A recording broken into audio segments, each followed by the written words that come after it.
నా రీల్స్ చూస్తున్నావంటే నీకేదో తెలియాలి. అందరికీ శ్రీ గురు పౌర్ణమి శుభాకాంక్షలు. ప్రతి ఒక్కరి లైఫ్ లో గురువు పాత్ర అనేది చాలా ముఖ్యమైనది. ప్రతి ఒక్కరి లైఫ్ ని టర్నింగ్ పాయింట్ చేసేది గురువే. మొదటిగా అమ్మకి గురు పౌర్ణమి శుభాకాంక్షలు. ఎందుకంటే మొదటి గురువు తల్లే కాబట్టి ప్రతి ఒక్కరి లైఫ్ లో తన గర్భంలోనే ఉంటుండగానే బిడ్డకి ఏ పోషక విలువ కావాలి, అలాగే ఎలాంటి జ్ఞానం కావాలి, ఎలా ఎదగాలి, ఎలా ప్రవర్తించాలి, అలాగే భూమి మీదకి వచ్చిన తర్వాత ఎలా ఉండాలి అనేది తల్లి ఊహించుకుంటూ బిడ్డకి ప్రసవం ఇస్తుంది, జన్మనిస్తుంది. కాబట్టి ప్రతి ఒక్క తల్లికి గురు పౌర్ణమి శుభాకాంక్షలు తెలియజేస్తున్నాను. అలాగే ప్రతి ఒక్కరి లైఫ్ లో తల్లి తర్వాత స్థానం తండ్రిది. తండ్రి అడుగుజాడలో నడుస్తాం. తండ్రి పెంపకంలోనే ప్రతి బిడ్డ పెరుగుతాడు. కాబట్టి తండ్రి కూడా గురువే. కాబట్టి తండ్రికి కూడా గురు పౌర్ణమి శుభాకాంక్షలు తెలియజేస్తున్నాను. అలాగే గురువులంటే మన లైఫ్ టర్నింగ్ పాయింట్ అవడానికి ముఖ్య కారణం వాళ్ళే. వాళ్ళు చెప్పే ప్రతి విషయము మనం ఎంత అవగాహనతో వింటామో, అలాగే ఎంత అవగాహన చేసుకుంటామో, ఎంత జ్ఞానాన్ని సంపాదిస్తామో దాన్ని బట్టి మన లైఫ్ అనేది ఉంటుందనేది ఖచ్చితంగా చెప్పగలను. ప్రతి ఒక్క పిల్లాన్ని కానీ పిల్లని కానీ తల్లిదండ్రులు ఎలా ఇమిటేట్ చేస్తారో అలాగే వాళ్ళ గురువులను కూడా ఇమిటేట్ చేస్తారని మనందరికీ తెలుసు. మా సార్ ఇలా చెప్పారు, మా మేడం ఇలా చెప్పారు అనేది పిల్లలు చాలా మంది మన ఇంటర్లో చెప్తూనే ఉంటారు. కాబట్టి ప్రతి ఒక్క గురువుకి, నాకు చెప్పిన గురువులకి, అలాగే నా పిల్లలకి ఇప్పుడు చెప్తున్న గురువులకు కూడాను నేను గురు పౌర్ణమి శుభాకాంక్షలు తెలియజేస్తున్నాను. నా లైఫ్ లో టర్నింగ్ పాయింట్ ఏంటంటే, గురువు యొక్క ప్రత్యేకత ఎంత ఉంటుందంటే మన లైఫ్ ను మార్చే దిశ నిర్దేశ నిర్ణయించేది గురువే. కాబట్టి గురువుకి చాలా ప్రాధాన్యత ఉంది. మీకు ఒక చిన్న కథ ద్వారా ఈ గురువు యొక్క ప్రాముఖ్యతని కొద్దిగా తెలియజేయాలనే ఉద్దేశంతో కథ చెప్తున్నాను. ఒక ఊళ్ళో ఆనంద్ అనే అబ్బాయి ఉన్నాడు.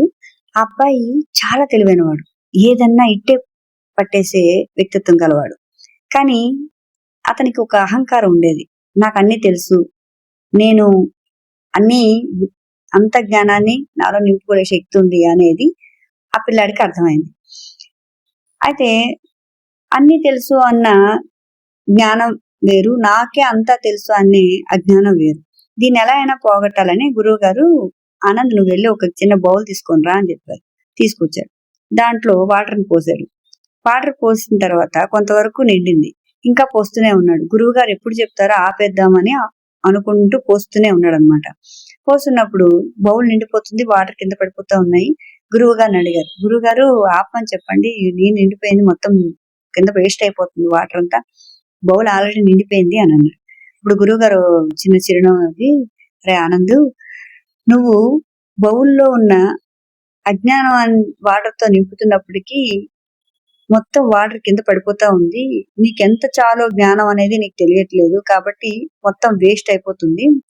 కాబట్టి ఎప్పుడూ కూడాను జ్ఞానం ఎంత ఉండాలి, ఎంత కావాలి, ఎంత అనేది ఆ బౌల్ లాగా నీ మెదడులో నింపేది గురువే. కాబట్టి గురువుకి ప్రాధాన్యత ఇస్తే నీ అజ్ఞానం అనేది తొలగిపోయి జ్ఞానం అనే వెలుగులో నువ్వు వెలుగుతావు అని చెప్పారు. అప్పుడు ఆనంద్కి అర్థమైంది, ఆహా, నేను నాకు తెలుసు అనే అహంకారం వీడితే తప్ప నా జ్ఞానం పొందలేను, నేను జ్ఞానవంతుడు కాలేను అని చెప్పి అప్పుడు తెలుసుకొని గురువు గారి పాదాభివందనం చేసి గురువు గారు చెప్పినట్టు విద్యాభ్యాసం చేశాడు. ఇక్కడ ఏంటంటే, అంటే మనకు తెలియకుండానే కొన్ని మిస్టేక్స్ అనేవి కొన్ని జరుగుతూ ఉంటాయి. గురువు గొప్పతనం మనందరికీ తెలుసు, కానీ నాకే అన్నీ తెలుసు అనే అహంకారం నింపుకున్నప్పుడు మనం జ్ఞానాన్ని కోల్పోతాం అనేది చిన్న కథ ద్వారా తెలుసుకుంటారని నా ప్రయత్నం. మీ లైఫ్ లో కూడా చాలా మంది గురువులు, అలాగే మీ లైఫ్ టర్నింగ్ చేసే మంచి మంచి విషయాలు గురువులు చెప్పుంటారు కదా. మరి మీ లైఫ్ లో ఒక గుర్తుండిపోయే గురువు అనేది ఒకరు ఉంటారు కదా. మరి ఆ గురువుని ఎవరు అనేది మీరందరూ షేర్ చేసుకోవాలని మనస్ఫూర్తిగా కోరుకుంటున్నాను. కామెంట్ బాక్స్ లో కామెంట్ చేయండి. మీ లైఫ్ లో ఒక బెస్ట్ గురువు అనేది మీ లైఫ్ లో ఉన్నారా? ఉంటే కామెంట్ బాక్స్ లో కామెంట్ చేయండి. మా లైఫ్ లో అయితే చాలా మంది ఉన్నారు. మెంబర్ ఆఫ్ ఒకరు రెండా అని కాదు. సోషల్ సార్ అవ్వచ్చు, మ్యాథ్స్ సార్ అవ్వచ్చు, ఇంగ్లీష్ అవ్వచ్చు, హిందీ అవ్వచ్చు. కాబట్టి నా లైఫ్ లో చాలా మంది గురువులు ఉన్నారు. ప్రతి ఒక్కరు కూడా మమ్మల్ని సన్మార్గంలో నడిపించాలని చెప్పి చాలా ప్రయత్నం. కాబట్టి ప్రతి ఒక్క గురువుకి థ్యాంక్స్ చెప్పుకుంటూ, ప్రతి ఒక్కరు ఇచ్చిన జ్ఞానాన్ని మేము ఉపయోగించుకున్నందుకు చాలా చాలా కృతజ్ఞత తెలుపుతున్నాను నా గురువులకి. అందుకే నేను పేర్లు చెప్పదలుచుకోలేదు. ఎందుకంటే చాలా మంది ఉన్నారు. చాలా మంది ఒక్క పుస్తకాల్లో ఉండే జ్ఞానాన్నే మాకు నింపలేదు. సమాజంలో అలాగే ప్రపంచంలో ఏం జరుగుతుంది, ఎలా ఉండాలి, ఎలా బిహేవ్ చేయాలనేది కూడా చాలా నేర్చుకున్నాం మా గురువుల ద్వారా.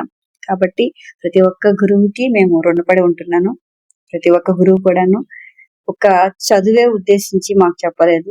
జీవిత సత్యాన్ని కూడా, జీవిత పాఠాలను కూడా మాకు బోధించారు. కాబట్టి ప్రతి ఒక్క గురువుకి నేను థ్యాంక్స్ చెప్పుకుంటున్నాను. ప్రతి ఒక్కరిని గుర్తు చేసుకుంటున్నాను. మీకు కూడా ఇలా గుర్తుండే గురువులు ఉంటే వెంటనే కామెంట్ బాక్స్ లో కామెంట్ చేయండి. ఒకసారి మీ గురువులను తలుచుకోండి. Thank you.